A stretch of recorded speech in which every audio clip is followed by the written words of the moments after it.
There's a sentence I still hear sometimes when I'm falling asleep. 15 years later, spoken by a man whose face I had known for all of 9 minutes. You don't have to be scared anymore. Stay with me, and the people who did this will answer for it. I was sitting on the floor outside a closed currency exchange in Terminal 2 of Amsterdam Schiphol Airport, an ocean away from home with no passport, no money, no phone, and a hunger so sharp my hands were trembling.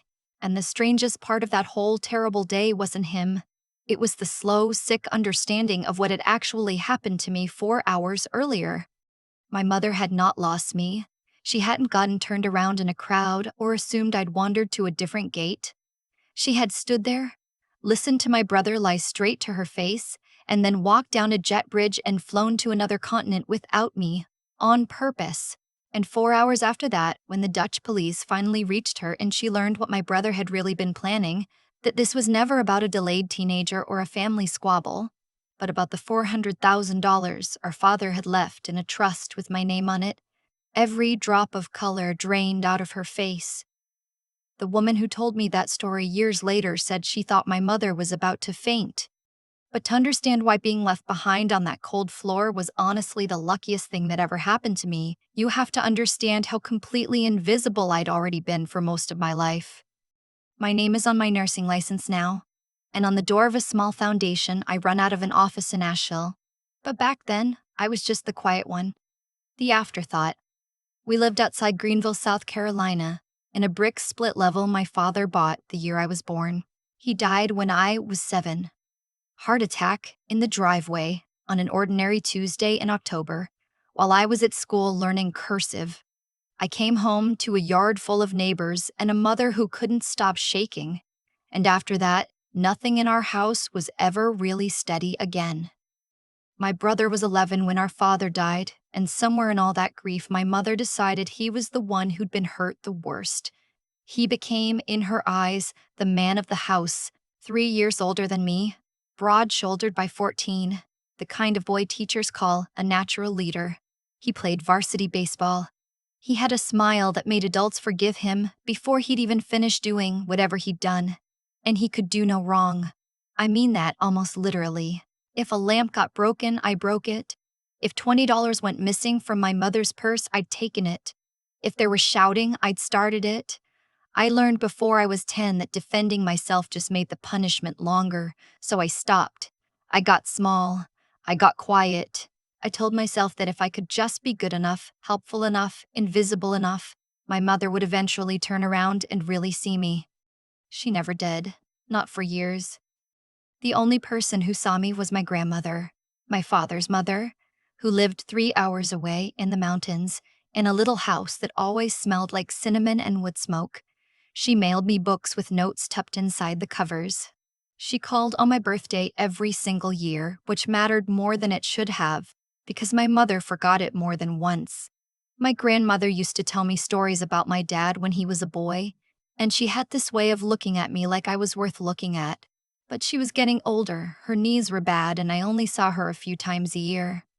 The summer I turned 15, something shifted, and it shifted because of me. I'd gotten into a competitive summer program for kids who wanted to go into medicine, a real one at a university, with a scholarship that covered everything. I'd applied in secret, written the essays at the library after school, and when the acceptance letter came, I read it standing in the driveway and cried. For one bright, brief moment, I was the interesting one. My grandmother sent me a stethoscope in the mail, a real one, and I slept with it on my nightstand.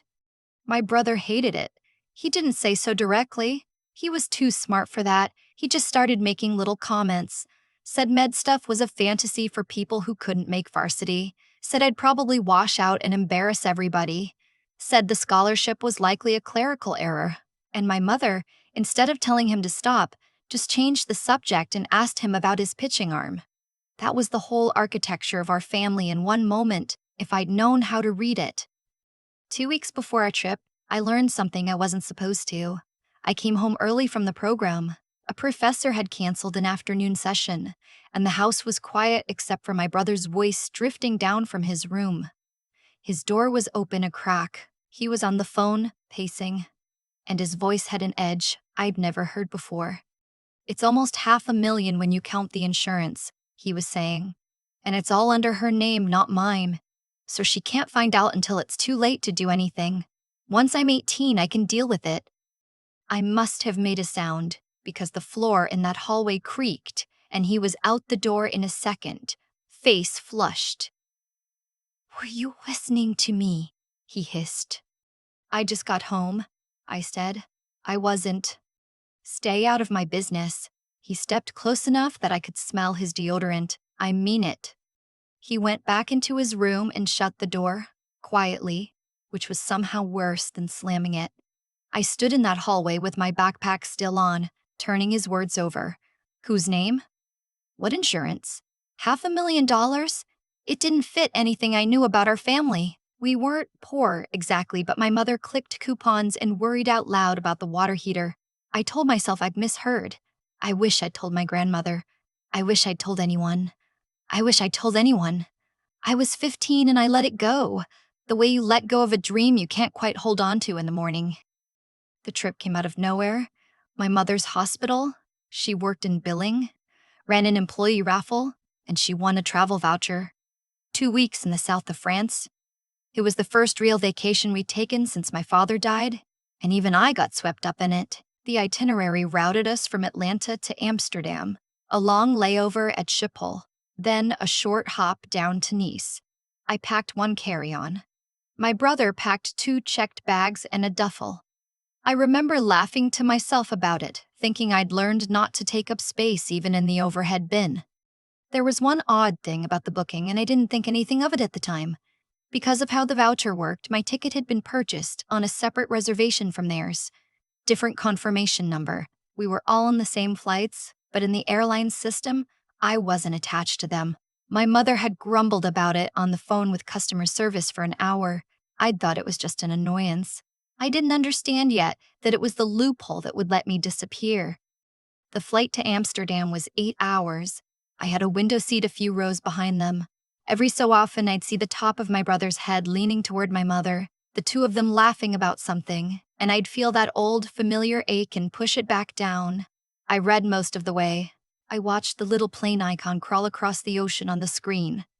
Schiphol, when we landed, was enormous and bright, all glass and polished floors and shops selling tulips and cheese and watches that cost more than our car. We had almost 5 hours before the connection. I was tired and overwhelmed and a little dazzled. My brother suggested we split up to kill time. He'd take our mother to look at the duty-free, and I could go find the bookstore I'd spotted on the way in. I was thrilled, honestly. Peace was rare. Time alone was rarer. Before I left, he held out his hand. "Give me your bag, you don't want to drag it around. I'll keep it with ours." My passport was in that backpack.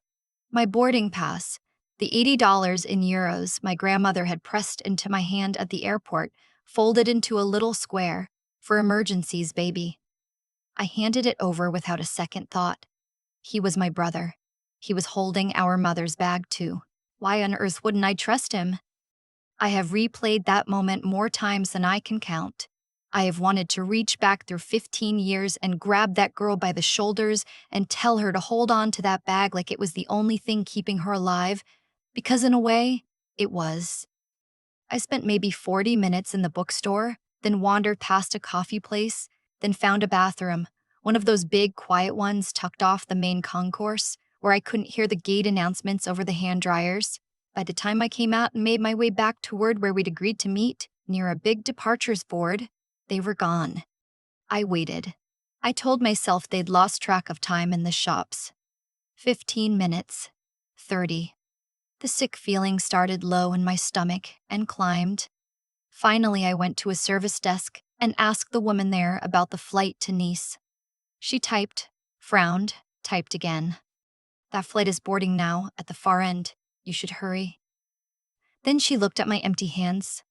"Where is your boarding pass?" "My brother has it. And my passport. Can you check if my family is at the gate?" She made a call.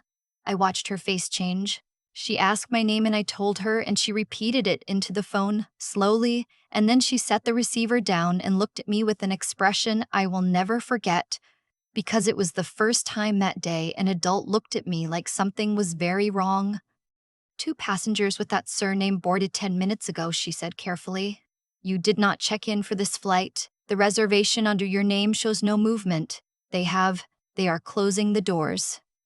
I don't remember exactly what I said. I think I asked her to repeat it 3 times.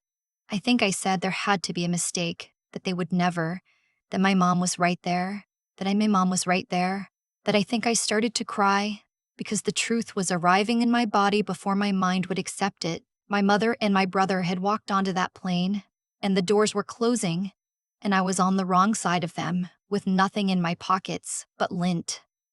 I want to tell you what I learned much later, because I didn't know any of it standing at that desk. When I went to the bathroom, my brother didn't take our mother to the shops. He took her to a quiet corner and told her a story.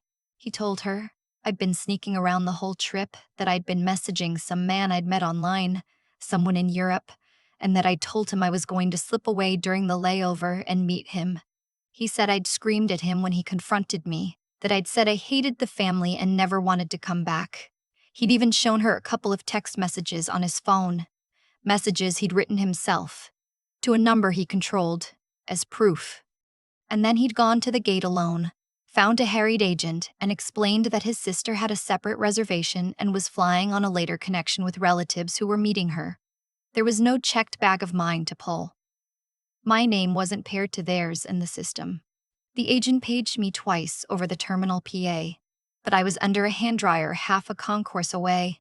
When I didn't appear, the agent did exactly what she'd been told. There was no reason not to do. She closed the flight.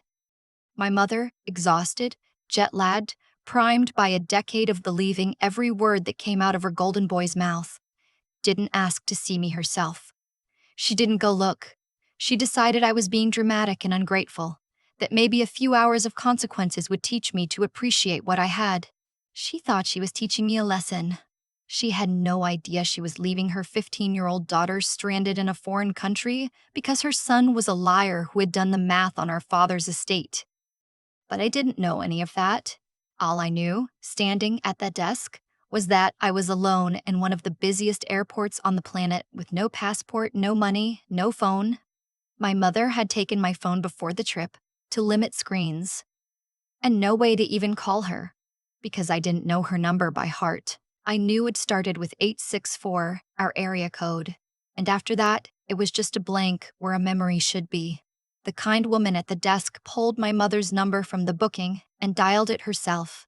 It went straight to voicemail. She'd done what every responsible traveler does the second the cabin doors close. She'd switched her phone to airplane mode. I almost laughed at that in a horrible way. Airport security came. A man and a woman, polite, professional, increasingly concerned. Where was I from? Where were my parents? Did I have family in the Netherlands? Did I have Annalie in the Netherlands? Did I have any documents at all? I had no good answers, just tears and a voice that wouldn't stay level. They walked me to a small office and gave me a paper cup of water and a packet of crackers, and the woman kept her voice gentle, but I could see it in both of their faces. I was a problem, an incident, an American minor with no identity and no story that made sense. They sat me in that office for what felt like hours but was probably 45 minutes. While they made calls to the U.S. consulate, I'd learn later, and to a child services contact and to the airline. And the whole time in the back of my mind, my brother's voice kept circling back. It's all under her name. She can't find out until it's too late. Once I'm 18.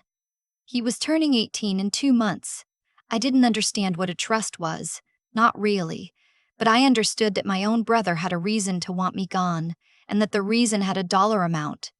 Eventually, they didn't have any more questions for me, and they couldn't keep me in the office indefinitely. So they walked me back out into the terminal and asked me to wait near the main concourse where they could find me while the consulate sorted out the documentation. I drifted until I found that closed currency exchange off to the side, and I slid down the wall and sat on the cold floor, and finally let myself fall apart. I watched families walk by. A little boy, maybe 4 years old, dropped a stuffed rabbit, and his father swept it up and handed it back and kissed the top of his head without even breaking stride, and something about that small, ordinary tenderness undid me completely. I couldn't remember the last time my mother had touched me like I was precious.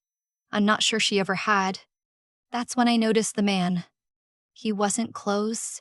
He was sitting on a bench maybe 15 feet away, an older man, 60s, in a gray cardigan with a lanyard around his neck, and he was watching me with an expression that wasn't curiosity and wasn't pity.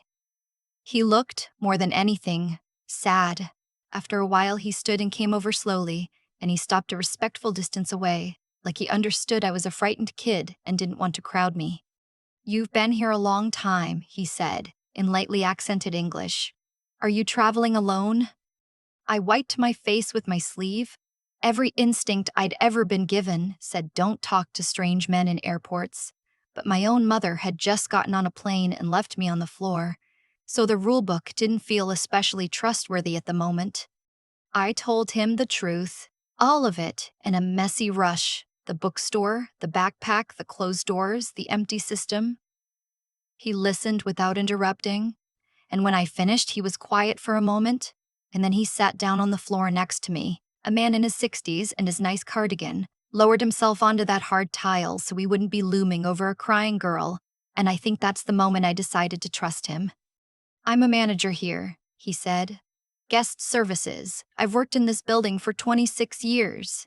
He showed me the badge on his lanyard. "I noticed you because you reminded me of my son."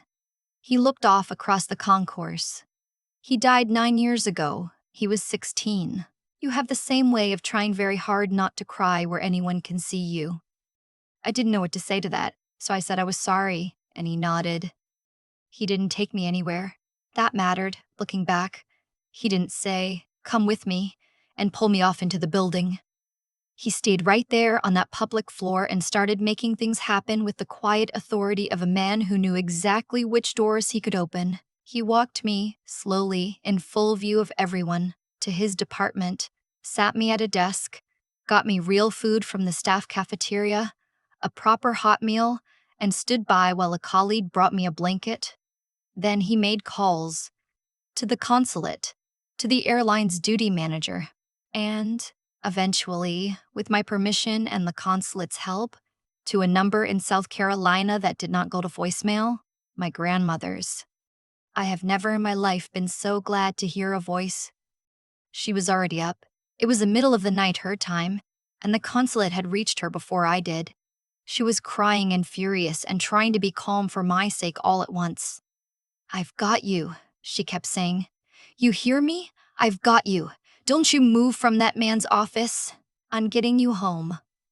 While all this was happening, somewhere over France, my mother's plane was landing in Nice, and the machinery the consulate had set in motion was waiting for her. 2 French police officers and the representative who'd been briefed by the Dutch authorities met my mother and brother at the arrivals gate because an unaccompanied American minor had been reported abandoned at the transit airport and the adults responsible needed to account for it. The man from guest services told me later, because we stayed in touch for years, that the way these things unravel is almost always the same.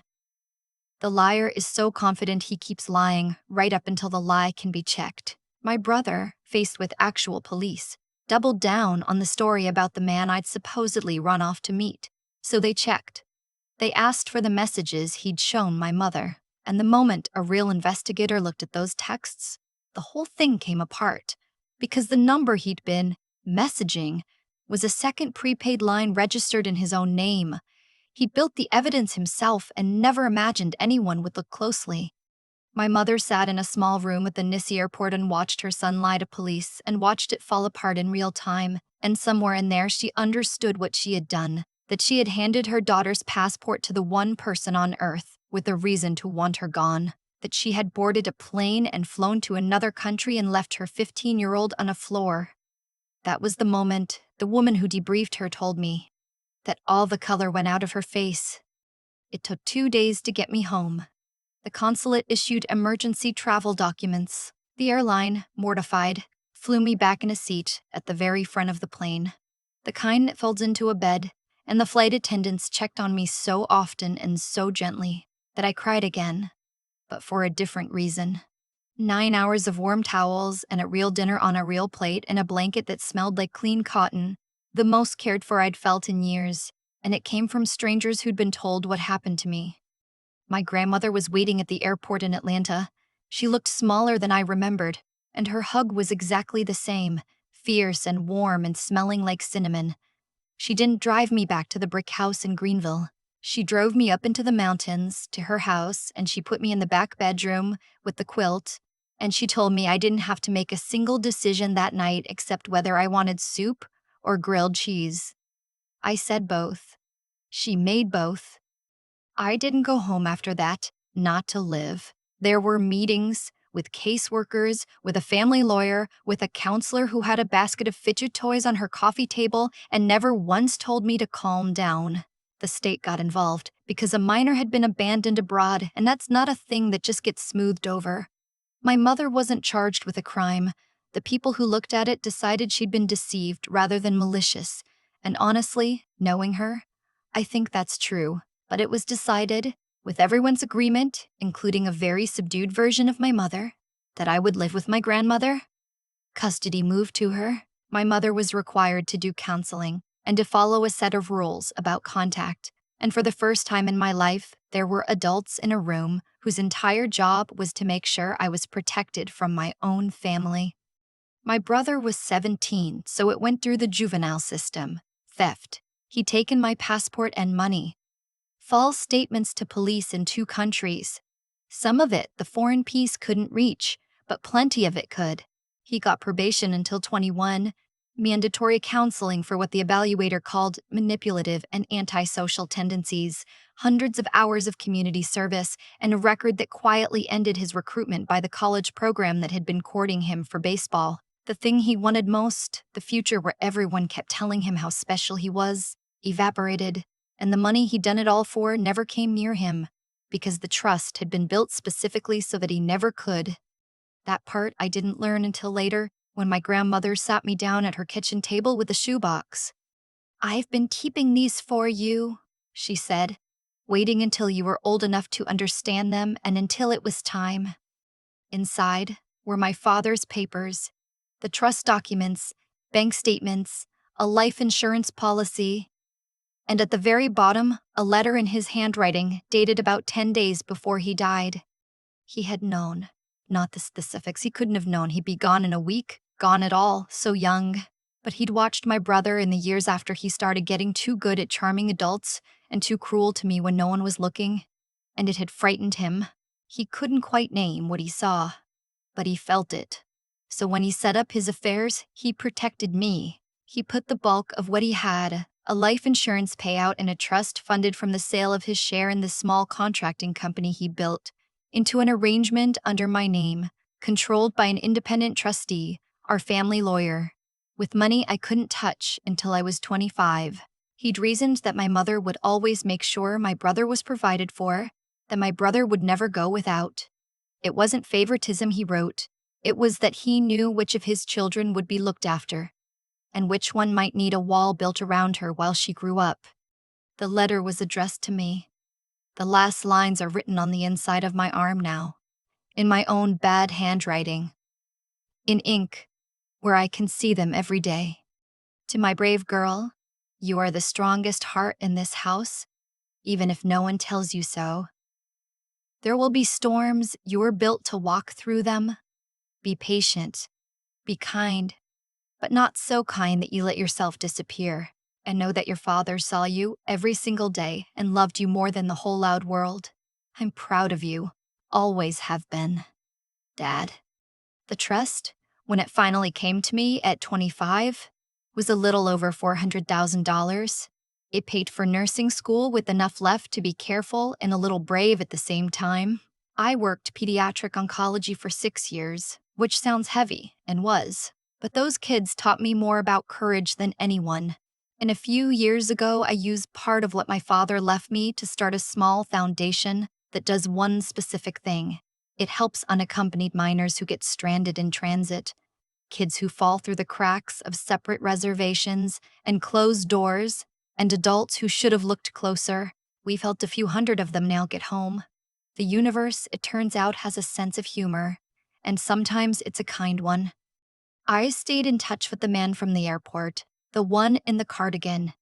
He flew to the States for my nursing school graduation and stood in the back row in a suit that was a little too big, dabbing his eyes when they read my name. Every year, on the anniversary of that long bad day in Shiphole, I send him flowers and he sends me a book, usually something about the sea, with a note that always says some version of the tide always turns. He told me once that helping me was the first time after his son died that he felt like his hands were good for something again. We saved each other a little, I think. My brother and I don't speak. Last I heard, he's somewhere in Tennessee working at a tire shop. The baseball gone, the scholarships gone, the swagger long gone. People ask if I feel vindicated, and the honest answer is no.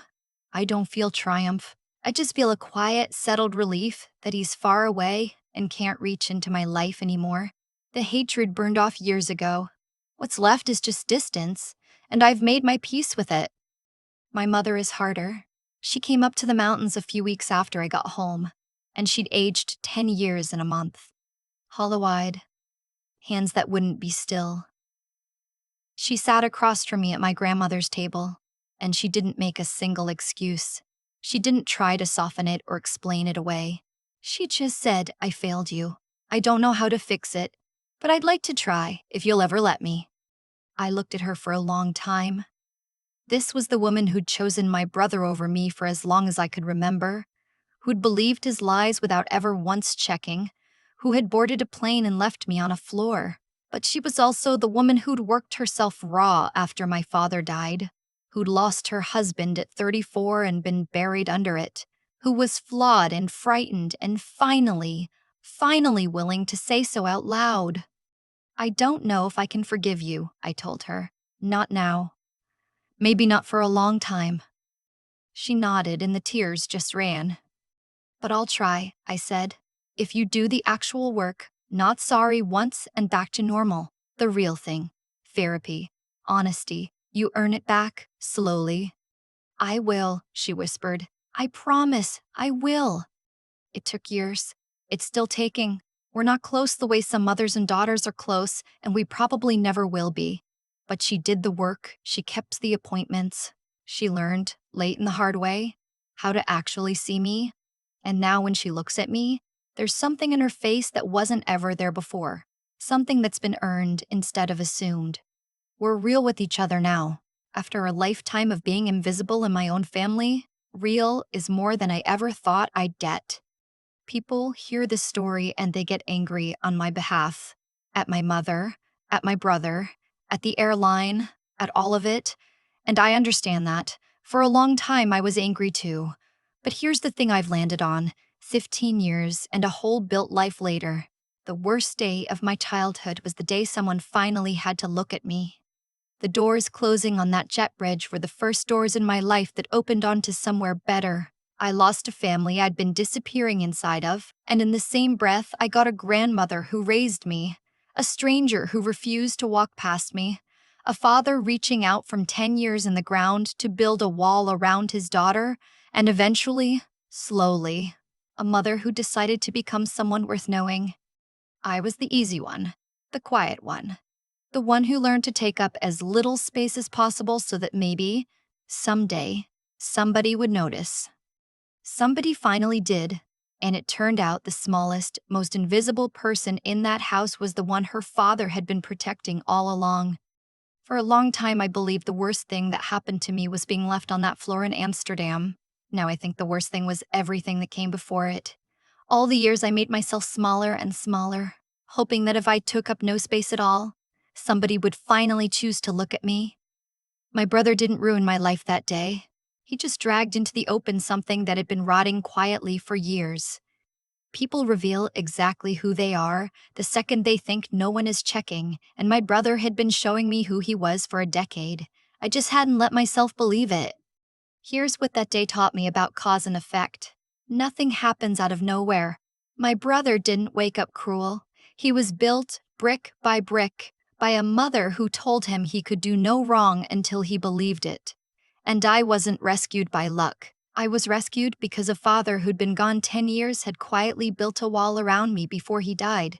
And because a stranger chose to stop walking and sit down on a hard floor instead of stepping past a crying kid. Every kind thing in my life that came after traces back to somebody who decided to do the harder, decenter thing when it would have been easier to look away. If I could hand my 15-year-old self anything, it wouldn't be the money.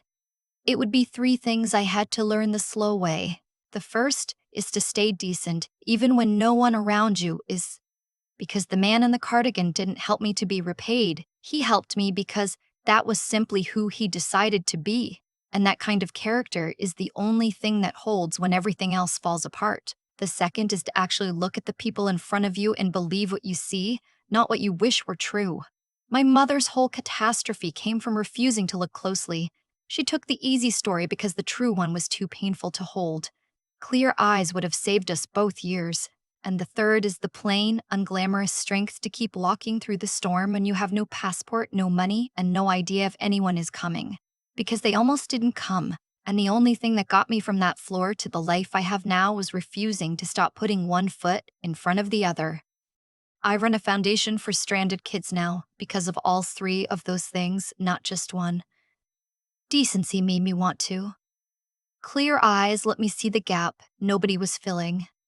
And the stubbornness my father swore I had is what keeps me showing up on the hard days. I was the quiet one, the invisible one, the one who learned to disappear. And it turned out the smallest person in that house was the one her father had been protecting all along. Not because she was weak, but because he saw, before anyone else did, exactly how strong she was going to have to be.